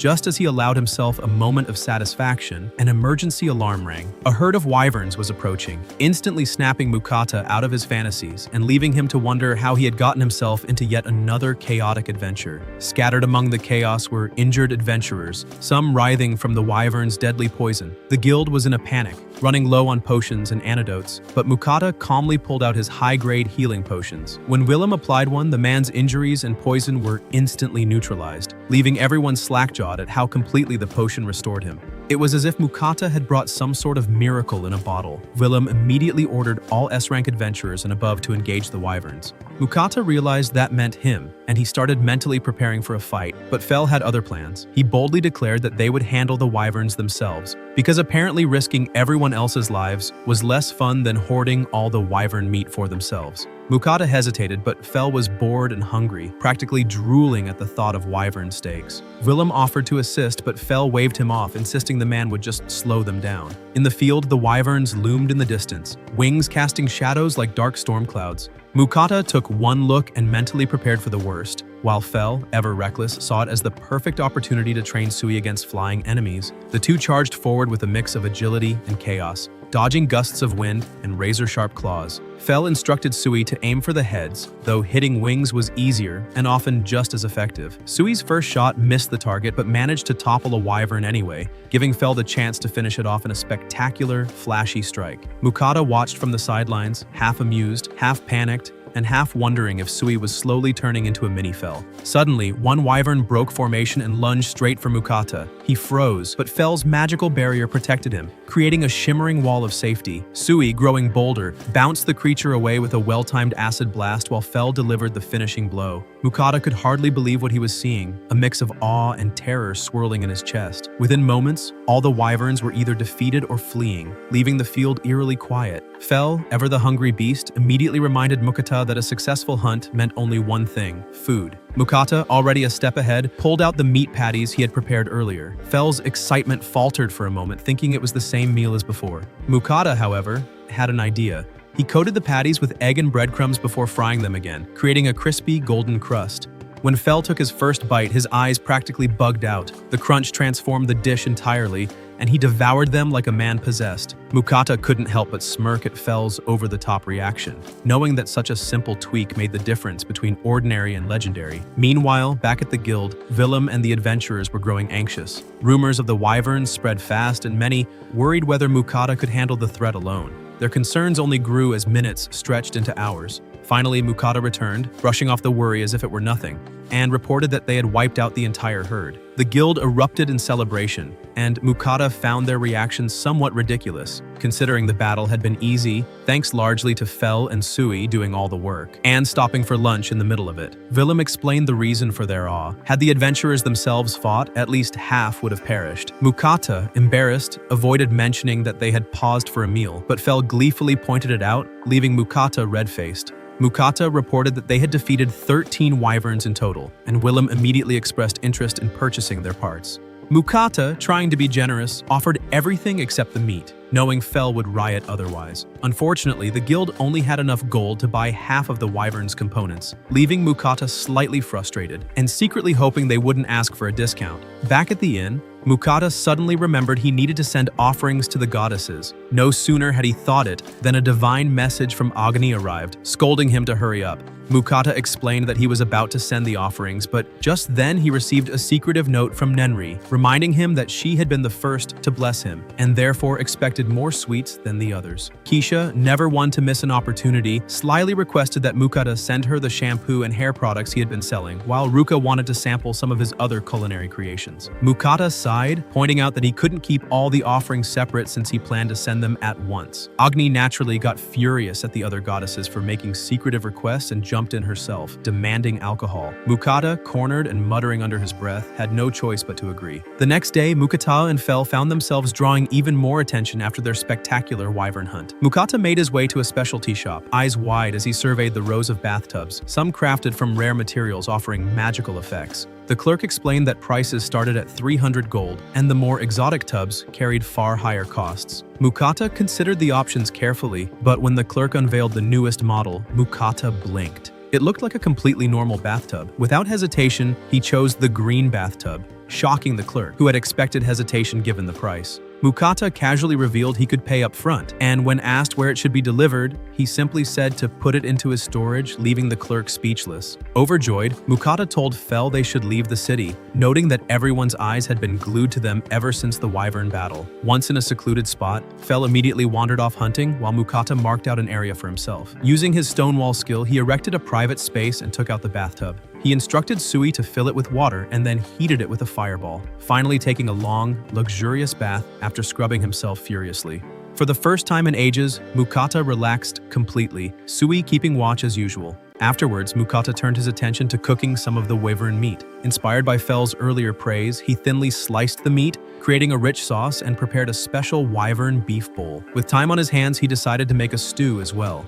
He bought ingredients, chopped vegetables meticulously, seared the meat until brown, added the vegetables, poured in water and red wine, and seasoned it with a savory sauce before letting it simmer. Sui commented that Fel had returned, but Mukata's focus remained on the stew until a colossal dinosaur suddenly emerged from the trees. Mukata froze, shocked at the sheer size of the creature. Fel nonchalantly explained that finding the wyverns underwhelming, he had gone hunting again and encountered an earth dragon. Mukata's jaw dropped. He couldn't believe a dragon was standing before him, and he had no clue how to handle it. Fel, ever the foodie and thrill-seeker, declared that it would be delicious. Mukata tried to reason that the dragon, like the other exceptionally rare monsters he had hunted, would be impossible to sell, and this was going to be a huge problem. Fel, completely ignoring practicalities, suggested asking the guild to help resell it, and Mukata considered that it might actually be possible, even as his mind raced with the sheer logistics and danger of the situation. After preparing the wyvern stew, Mukata noticed Fel's eyes lighting up with excitement at the sight of the food, but Mukata quickly stopped him, pointing out that Fel was filthy from his earlier fight. Fel looked slightly offended, having been told off by his own human companion. Mukata insisted he needed to bathe before dinner, leaving Fel shocked and muttering something about being a legendary Fenrir, not a common pup. Mukata rummaged through his shop and found some dog grooming tools, prompting Fel to grumble that he wasn't a dog. Undeterred, Mukata helped untangle Fel's fur with a brush, then began splashing him with water. Fel flinched at the first splash, and Mukata wondered why, but Fel immediately denied it, trying to act tough. Mukata continued to soak him, and Fel, finding it ticklish, suggested Sui could just use his water magic. Mukata reminded him that Sui's water wouldn't be hot. Thinking quickly, Mukata transformed Sui into a hot water shower, drenching Fel completely. He shampooed Fel thoroughly, who gradually began to enjoy the pampering, though he tensed up when Mukata mentioned washing his face. Reluctantly, Fel agreed, unwilling to appear weak even as a legendary Fenrir. After finishing, Mukata tried to dry him off, but Fel mischievously shook off all the water. Using fire magic and Fel's wind, they created a warm breeze to help him dry,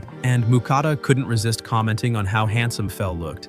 Fel, ignoring the praise, demanded it was time to eat. Dinner began with the special beef bowls, and Fel declared them outstanding, while Mukata was surprised that the wyvern meat tasted remarkably similar to Wagyu. As they ate, Mukata lectured Fel about taking regular baths, which Fel grumbled about but grudgingly agreed after Mukata used Sui to compliment him on his improved appearance. Meanwhile, back at the guild, Willem revealed that reselling a dragon was nearly impossible, and the butcher agreed, explaining that every part of the dragon was far too valuable to work with. Fel complained that all he wanted was the meat, but Mukata reminded him it wasn't that simple. Willem suggested that a certain dragon expert might make it possible, and both Mukata and Fel became excited at the prospect. Willem pointed them toward another city near the sea, which immediately thrilled Fel, who imagined indulging in krakens and other sea monsters. The guild members laughed at Fel's ridiculous ideas, but deep down they knew that was exactly what he would try to do.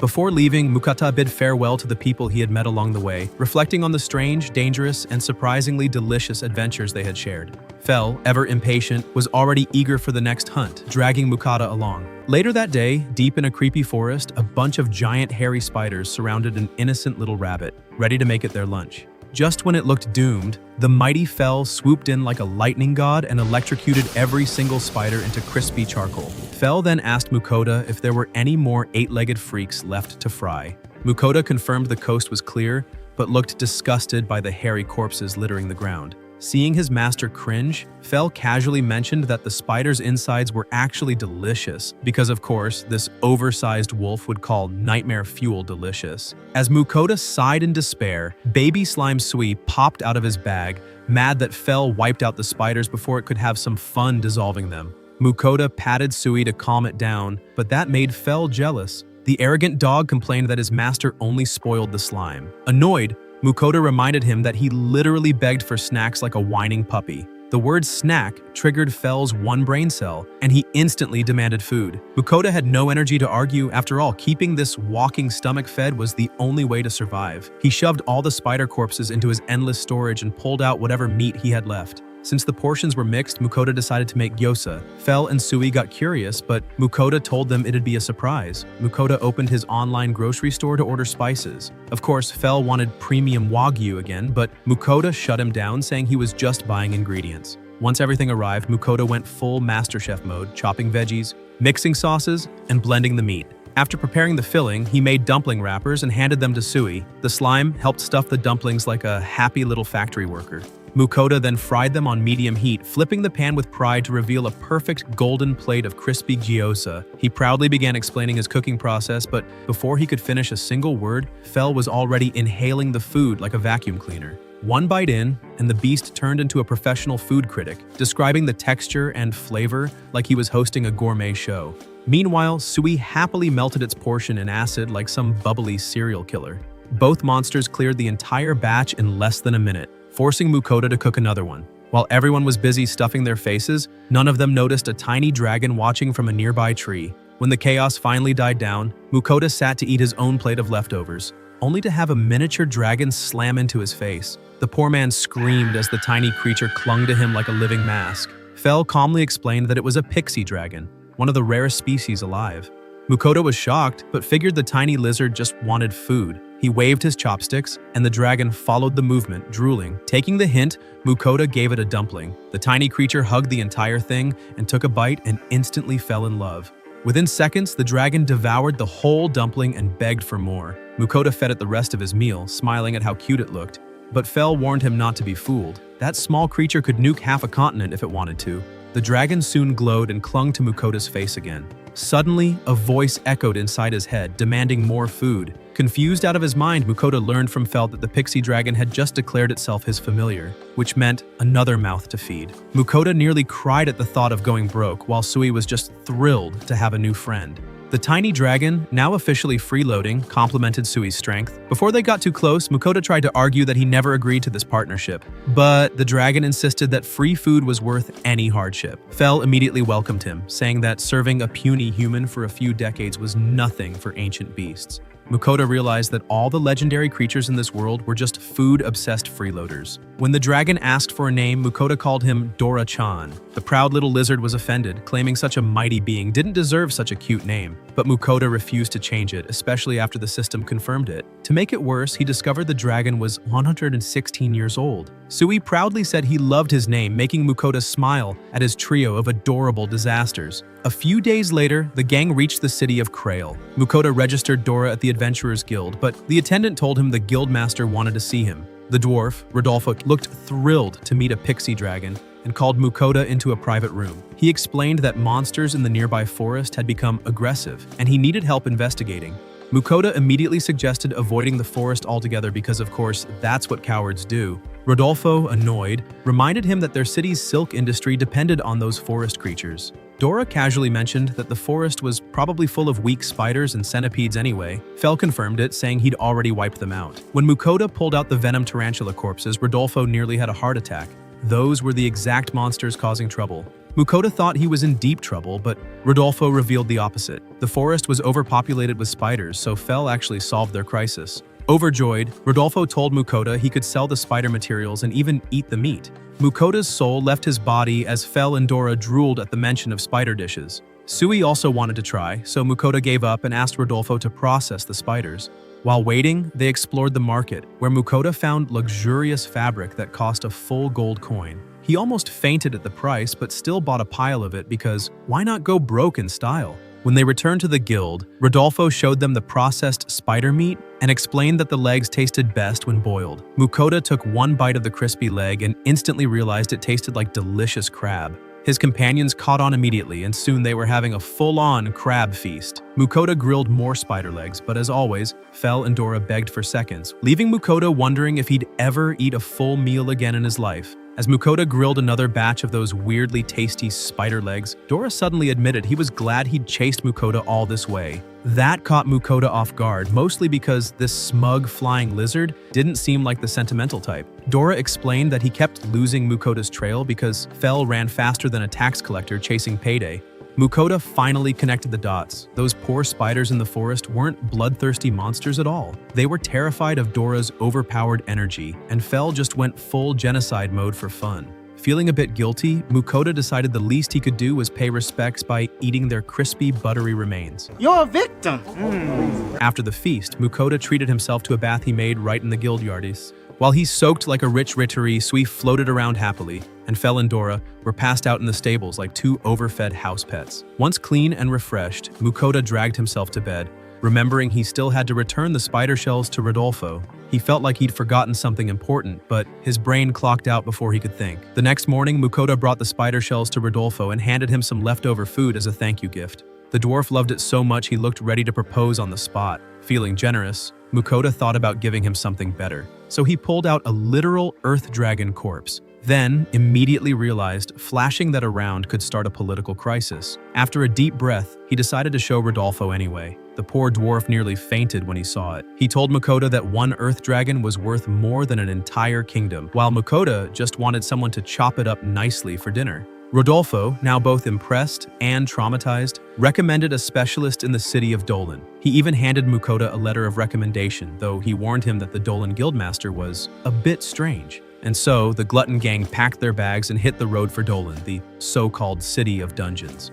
Mukoda looked forward to sightseeing, but Fel was practically drooling over the idea of dungeon hunting. Mukoda, being the professional coward he was, tried reminding everyone that they were only going there to process the dragon meat. But Fel didn't care. He was already sprinting toward the city gates like it was a buffet opening. Unfortunately, they had to wait in a long line like everyone else. Dora, the impatient little reptile, suggested they just barge in. Their argument drew attention, and soon, everyone around them realized they were standing beside a freaking Fenrir, a pixie dragon, and a slime. Mukoda tried calming everyone down, explaining that these beasts were his familiars, basically his oversized pets. That's when a group of guards came over, clearly 2 seconds from drawing their weapons. Mukoda showed them his guild card and said he was here to meet the guildmaster. The guards were still unsure until a tall, handsome elf strolled up and claimed Mukoda as his guest. The elf introduced himself as Elrond, Guildmaster of Dolan, and immediately lost his mind when he spotted Dora sitting on Mukoda's shoulder. He led the group inside the guild, excited like a kid who just found an ancient Pokemon card. He even brought out a fancy magic stand for Dora to sit on, but Dora preferred Mukoda's squishy bag instead. Elrond didn't care.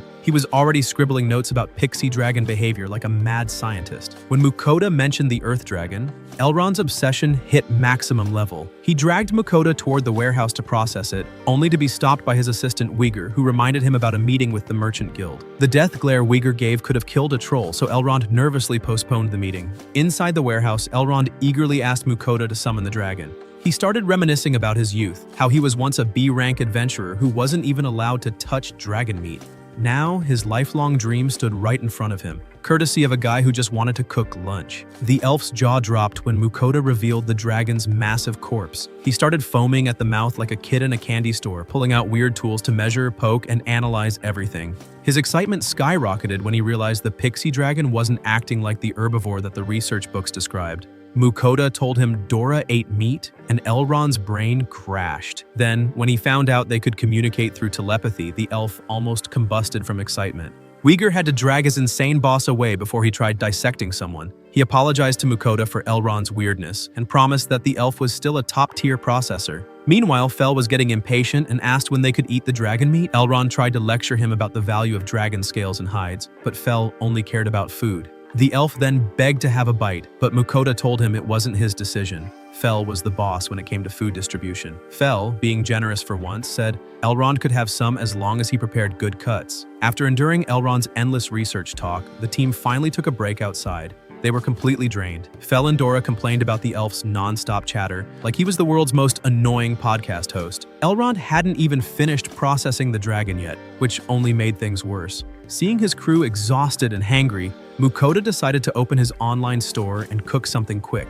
Dora hadn't seen the shop before, and the moment Fel spotted it, he started begging for Wagyu again. Ignoring him, Mukoda noticed a Japanese festival going on and ordered some festival food instead. When the ingredients arrived, Mukoda got to work. His familiars watched closely, confused about the weird pot he used. He explained it was for cooking veggies, which made Fel furious because, God forbid, a carnivore eat plants. Mukoda told him to shut up and wait. Once the meat and sauce hit the pan, the smell alone had his beast drooling like fountains. When the food was finally ready, Fel grumbled about all the vegetables but took a bite anyway. Instantly, his whole worldview changed. He forgot his hatred for veggies and asked for seconds. Mukoda happily fed them all until they were stuffed, then pulled out some butter sandwiches for dessert. Sui bounced over for one and immediately melted into joy after the first bite. Seeing that reaction, Fel and Dora demanded theirs too. They ended up loving the sweetness, but complained that the sandwiches were too small than typical freeloaders. Mukoda just sat there questioning his life choices, wondering how he ended up as a personal chef to 3 mythical stomachs. The next morning, Mukoda looked like a zombie. His familiars had kept him up all night begging for dragon meat. When he dragged himself into the guild, he found Elrond looking even worse, pale and wired like a mad scientist who'd downed 20 energy drinks. Elrond proudly announced he'd spent the entire night experimenting on the dragon's body and was now ready to process it for real.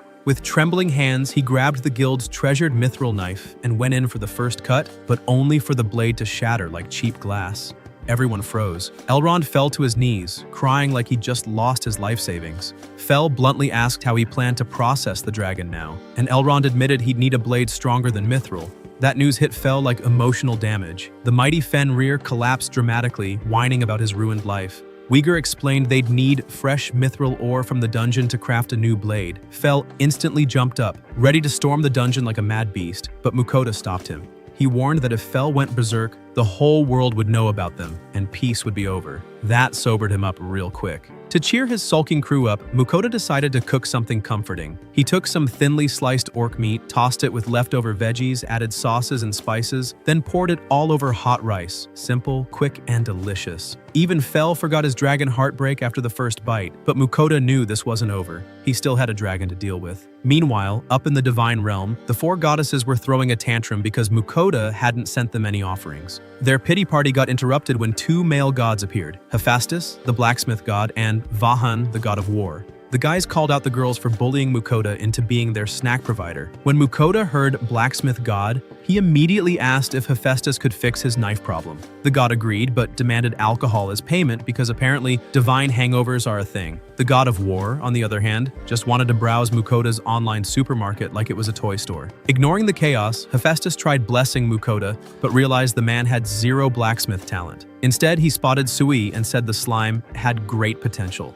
Vahan decided to give blessings too, but Mukoda refused any war buffs since fighting wasn't his thing. The god just laughed and blessed Fel and Dora instead. While the gods feasted on their offering, the girls screamed over beauty products and the guys got drunk. Mukoda sighed, realizing his divine fan club was now officially a circus. Mukoda felt like crying inside. Not only did he have 3 gluttons to feed on Earth, now he had divine freeloaders demanding snacks from heaven too. To distract himself, he focused on testing Sui's new blacksmithing skills. The upcoming dungeon seemed like the perfect place to try them out, but Fel, the walking stomach with fur, reminded him they still had some pure mithril left from that mithril lizard he roasted earlier. Mukoda blinked, realizing the big dog was right. So why did Fel want to go dungeon diving again? Mukoda sighed and pulled out the mithril chunks from his item storage, asking Sui to forge them into something useful. The little slime bubbled happily and slurped up the metal like it was soup. After a lot of sizzling and popping, Sui proudly produced a crystal-clear knife that looked like it belonged to royalty. Mukoda's jaw dropped. The blade gleamed like it was forged by gods, and he immediately realized Sui had saved them from dying in some dark dungeon.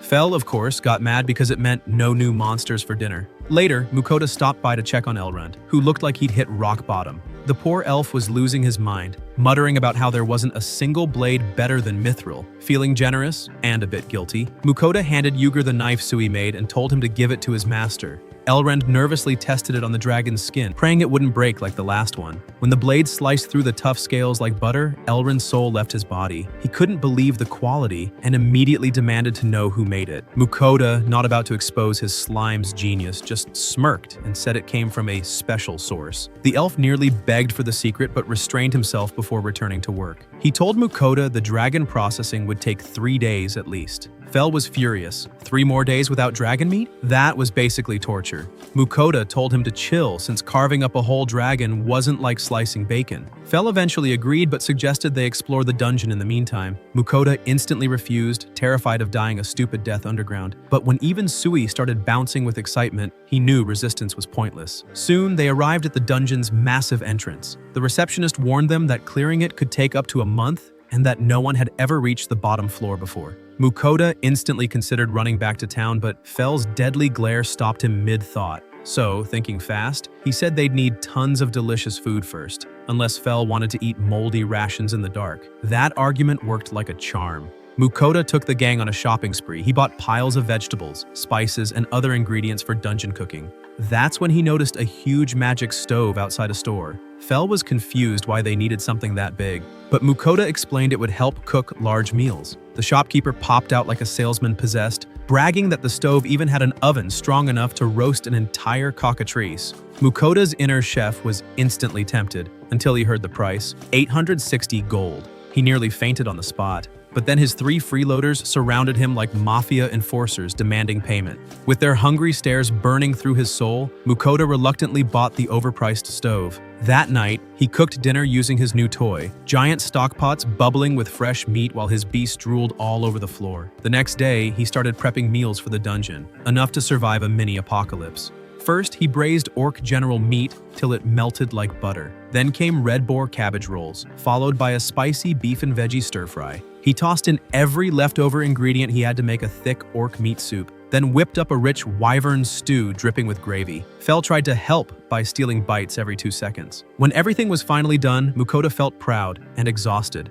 Later, as he cleaned his room, Sui proudly rolled in with a newly forged sword. Mukoda admired its sharpness, thinking maybe, just maybe, he could survive this dungeon trip alive. Just then, Yuger knocked. He reported that the Earth Dragon had been fully processed. Mukoda headed to the guild alone, only to find Elrond squealing over bottles of dragon blood like a crazed scientist. Mukoda tried getting his attention, but the elf was too busy admiring the blood's glow. When he finally noticed Mukoda, Elrond grinned ear to ear and bragged that processing the dragon had been the best 3 days of his entire life. Then, in true businessman fashion, he immediately tried to buy some materials. Mukoda, being broke after his impulsive stove purchase, agreed without hesitation. Elrond said he'd pay for 2 bottles of dragon blood, half a liver, and 1 dragon fang. Just those few items would drain the entire guild treasury. Mukoda didn't even blink. He happily accepted the 4,000 gold offer. He was stunned that just a handful of dragon scraps could buy a mansion. Meanwhile, Fel wasn't impressed. He didn't see any meat, so he assumed Elrond was hoarding it for himself. The elf calmly explained that the meat was in cold storage, leading them into a massive room lined with magic-powered ice. Fel finally relaxed, drooling over his upcoming feast while Sui helped Mukoda pack the meat into storage. Once done, Elrond nervously asked if he could have a taste too. Mukoda remembered his promise and agreed, while his glutton crew lit up like Christmas trees. Elrond invited them to his house to cook together. Mukoda set up his brand new magic stove on the elf's lawn, shocking Elrond with its high-end design. Trying not to be outdone, Elrond smugly revealed he also had an item box, a rare ability Mukoda had never seen in another person. The elf went on bragging about how his wind and forest magic made him a top-tier adventurer back in the day. Mukoda tuned him out and got to work. He seasoned thick dragon steaks with salt and pepper, prepped onions and carrots, tossed everything into a massive roasting dish, and drenched it in olive oil and spices. Once it was in the oven, the smell alone had Fel and Dora vibrating with hunger. Elrond tried to act professional, but his nose was twitching like crazy. When the roast was finally done, Mukoda poked it to check doneness. Perfect. He sliced it into strips, finished it with garlic sauce, and told everyone to eat. They didn't need to be told twice. Fel, Dora, Sui, and even Elrond attacked the food like starving animals. Mukoda took a bite himself and nearly fainted from how good it was. The dragon meat had a flavor that felt like every luxury steak in the world combined. Fel instantly started planning to hunt more dragons, which made Mukoda panic at the thought of mass extinction. Dora excused it as not cannibalism, since pixie dragons weren't the same species. Mukoda decided not to unpack that one. Then he looked over and saw Elrond crying mid-bite. The elf called it the happiest day of his life and thanked Mukoda like he'd just achieved spiritual enlightenment. The man's passion for meat was both touching and disturbing. After the feast, Fel was bursting with energy, declaring that they'd hit the dungeon tomorrow. Mukoda sighed and decided to send his divine offerings before bed, just in case. In heaven, the goddesses watched him like reality show addicts. Vahan asked Ninrir if she'd at least given Mukoda a defensive blessing, but she casually admitted she'd only given him a minor wind buff. The god of war face-palmed, reminding her that Mukoda could die down there. Hephaestus agreed, saying if Mukoda died, their snack supply was gone for good. The girls froze, realizing they'd been neglecting their personal meal ticket. Ninrir panicked, and the others joined in. Hephaestus sighed and decided to give Mukoda a strong blessing himself. Meanwhile, Mukoda was just scrolling through dessert options online, totally clueless. When Hephaestus announced he'd grant him a buff, Mukoda immediately refused. He didn't want to owe another god anything. The blacksmith god didn't care and blessed him anyway, laughing alongside Vahan, who was already planning to milk more booze out of him. The goddesses cheered, happy their food supplier was now protected. The next morning, Mukoda returned to the dungeon gates with his chaotic squad. There, he met a familiar face, the same chill receptionist from his first town. She introduced herself as Vianka and said she'd been transferred here because the Dolan Guild needed help with the flood of adventurers. Mukoda just stood there, realizing the world really was small and way too full of problems. She wasn't paying attention to him at all. Her eyes were glued to Fel like a lovesick teenager seeing her favorite K-pop idol. Standing before the dungeon entrance, Dora and Sui were practically shaking with excitement, ready for some action. Meanwhile, Mukoda stared down the dark hole like a man walking into his own grave. Fel rolled his eyes and told him there was no turning back now. Swallowing his fear and his pride, Mukoda stepped forward, bracing for whatever nightmare awaited below. The air grew colder as they descended. Fel sniffed the air and reported that only weaklings roamed this level. Mukoda mentioned that stronger monsters usually appeared around the 10th or 15th floor, so Fel told him to hop on.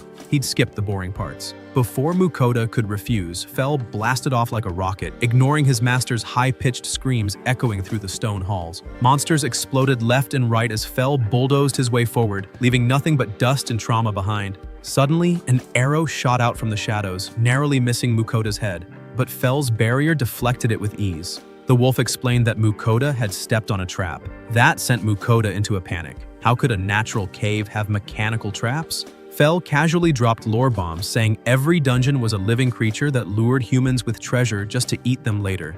Before Mukoda could process that horror, more arrows rained down, and then an entire pitfall opened beneath them. Fel just used a gust of wind magic to glide over it like a smug god.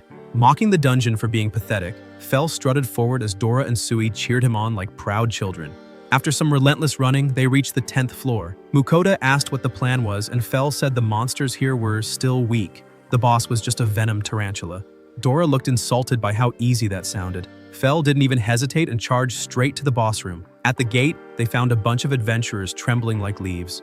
Mukoda quickly explained that the terrifying beast beside him was his familiar, not a man-eating wolf. Once everyone's heart rate stabilized, they told him they were waiting because of dungeon etiquette. Apparently, no one could enter a boss room until the current party finished fighting it, unless that party called for help, in which case the helpers got all the loot. Mukoda nodded and sat down to wait like a polite citizen. His familiars, of course, got bored in under 2 minutes. When the last group stumbled out, battered and done, they told Mukoda it was his turn. He wondered why they were heading out instead of going deeper, but they admitted the higher floor monsters were way too strong for them. Mukoda completely understood, and also wanted to run home, but Fel pushed him forward. Inside the dark chamber, the air was thick with tension. A massive tarantula dropped from the ceiling and let out a screech that could wake the dead.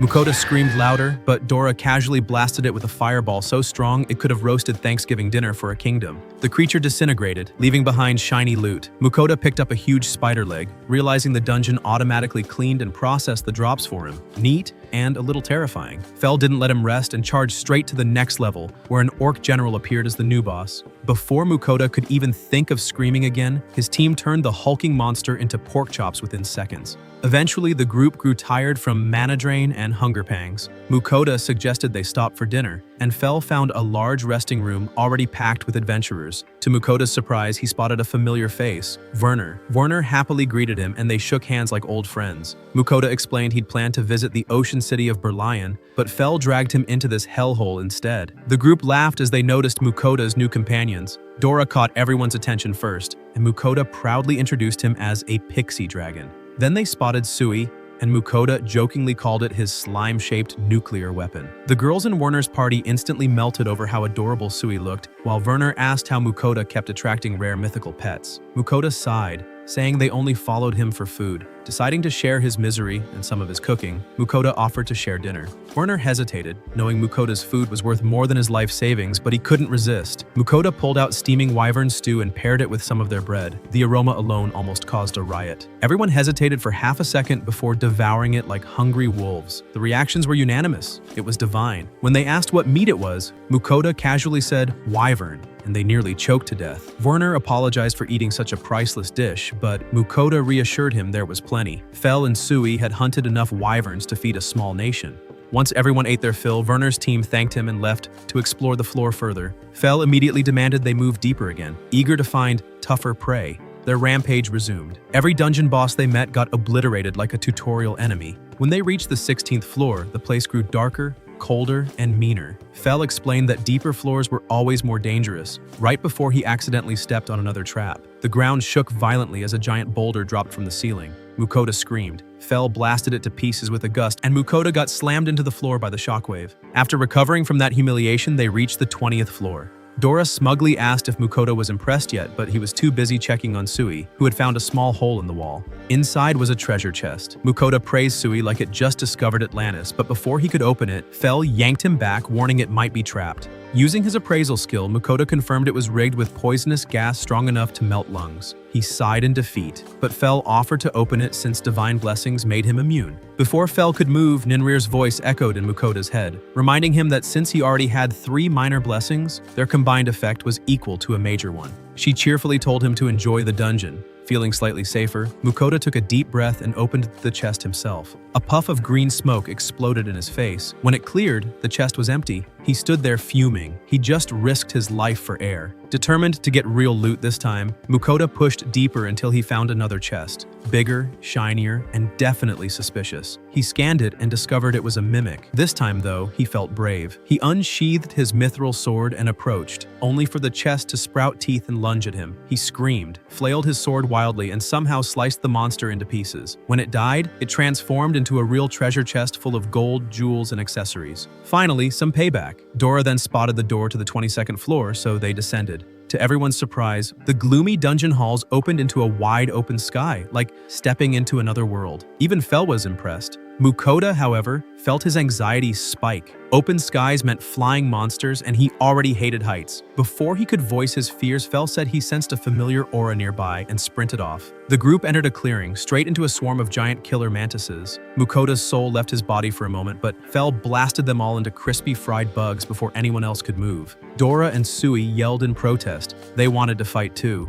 Mukoda broke up the argument, suggesting they take turns so everyone could enjoy themselves. The next enemy, a massive bear, became Dora's practice dummy. The little dragon tore through it like a hot knife through butter. Then Sui faced a swarm of venomous butterflies that could paralyze victims before draining them dry. As they walked farther, Fel said the presence he'd sensed earlier was getting close. Mukoda assumed it was the floor boss and decided they should power up first. He opened his online grocery store and ordered an obscene amount of premium wagyu and other high-class food. They inhaled the meal at light speed, begging for seconds and thirds until even Mukoda barely got a bite. When they finally stopped eating, he checked their stats, and his jaw dropped. Fel's stats had skyrocketed by 50%, and Dora and Sui weren't far behind. Mukoda, feeling hopeful, checked his own stats and saw a measly 5% boost. Everyone stared at him in pity. The so-called master was officially the weakest one in his own team. As soon as the squad finished gawking at their insane stat boosts, they followed the trail of mana Fel had been sensing. The 3 beasts were hyped for another fight, but Mukoda? The poor man was shaking like a leaf, already regretting every life choice that brought him here. Soon, Fel's ears twitched. An S-ranked Vasuki serpent slithered nearby.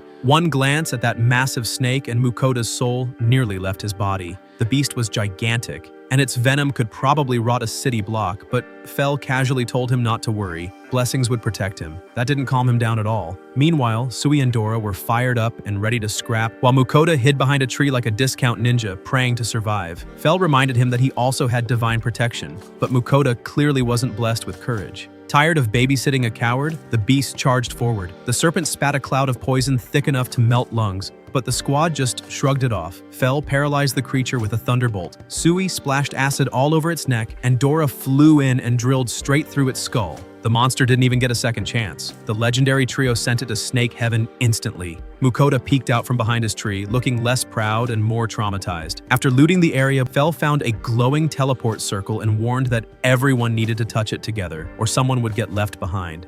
The magic circle flared, and in a flash, they were gone, reappearing in yet another massive cave. Mukoda sighed, realizing it looked just like every other miserable floor so far, except this one was way bigger. Fel led the way through a hole in the wall where they stumbled upon gigantic monsters stomping around. Mukoda barely had time to panic before his monsters nuked them out of existence. No strategy, no hesitation, just violence. After endless walking through the oversized terrain, Mukoda, trying to lift their spirits, decided to cook. But before he could start, he noticed a strange clearing. Fel confirmed it was a safe zone, so they all set up camp there. Mukoda whipped out his magical cookware, and instantly his beast's eyes lit up like kids at a buffet. They devoured sandwiches, soups, and whatever else he served until they were too full to move. Just as Mukoda was about to settle down, a group of injured adventurers stumbled into the safe zone, dragging their bleeding teammate. They begged for healing potions, so Mukoda rushed over and handed one of his high-grade brews. The potion worked instantly, sealing the wound like magic. The group's leader was stunned, asking if it was a top-tier potion. Mukoda modestly nodded, explaining that his potions were a little stronger than normal. The man introduced his team as Tempest, a mid-rank party, and offered 15 gold coins as payment.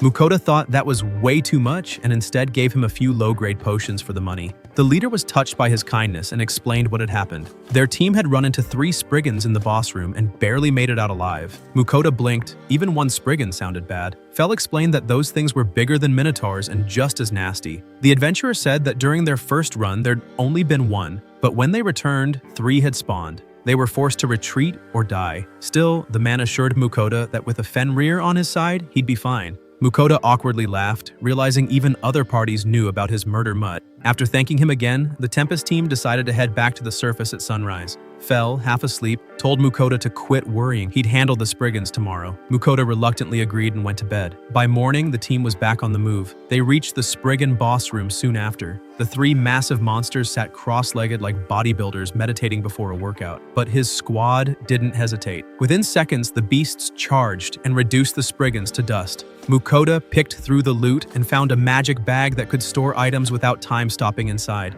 He tucked it away, feeling a little guilty for taking all the rewards while his team did the hard work. Fel didn't care, already thinking about the next fight. The next floors flew by in a blur of screams, explosions, and Mukoda's emotional breakdowns. Even when the bosses couldn't hurt him, thanks to his perfect defense, he still panicked like a man under tax audit. Finally, they reached the 29th floor.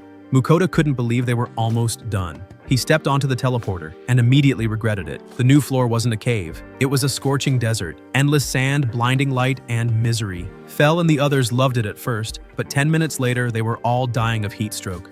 Mukoda scooped up poor Sui, who had melted into a puddle, and Dora spotted a rock to rest under. Fel conjured a wind barrier to cool them off, which saved their lives but drained his mana fast. Mukoda realized they couldn't rely on that for long, so he opened his online store and ordered summer gear: hoodies, sunglasses, electrolyte drinks, and ice cream. Within minutes, his exhausted pets were living their best lives again.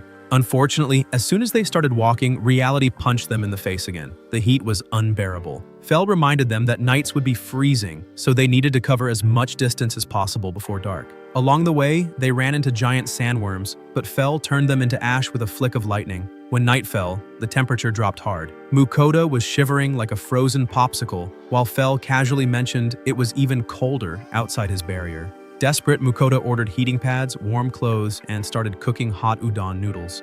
The aroma filled the air, and soon everyone was happily slurping noodles, their strength restored. After dinner, Fel said the boss was close, so Mukoda told him to rest. They slept soundly in their futons until morning. The next day, they finally faced the floor boss, a massive earth golem.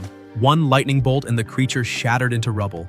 Behind it was the final teleportation circle. Everyone gathered around, and Fel asked if they were ready, and with one tap of Fel's paw, they were transported to the dungeon's final floor. Waiting for them was a behemoth, the biggest, meanest, most terrifying monster Mukoda had ever seen. Dora flew up to launch the first attack, hurling Sui like a grenade, but the behemoth swatted them both into the wall like toys, while Fel calmly analyzed the situation. The behemoth was resistant to both physical and magical attacks, meaning brute force wouldn't work. The monster charged, Fel dodged and told everyone to hit it with everything they had. They unleashed spell after spell, and though the beast looked untouched, Fel explained that its defenses weakened each time. Dora and Sui went all in, and for the first time the behemoth bled after Dora's ice spikes pierced its hide, softened by Sui's acid. Just when victory seemed close, the behemoth charged up a beam aimed straight at Mukoda. Fel jumped in front, blocking it with an ice wall. Realizing the weakness, Fel ordered Sui to soak the monster in acid again.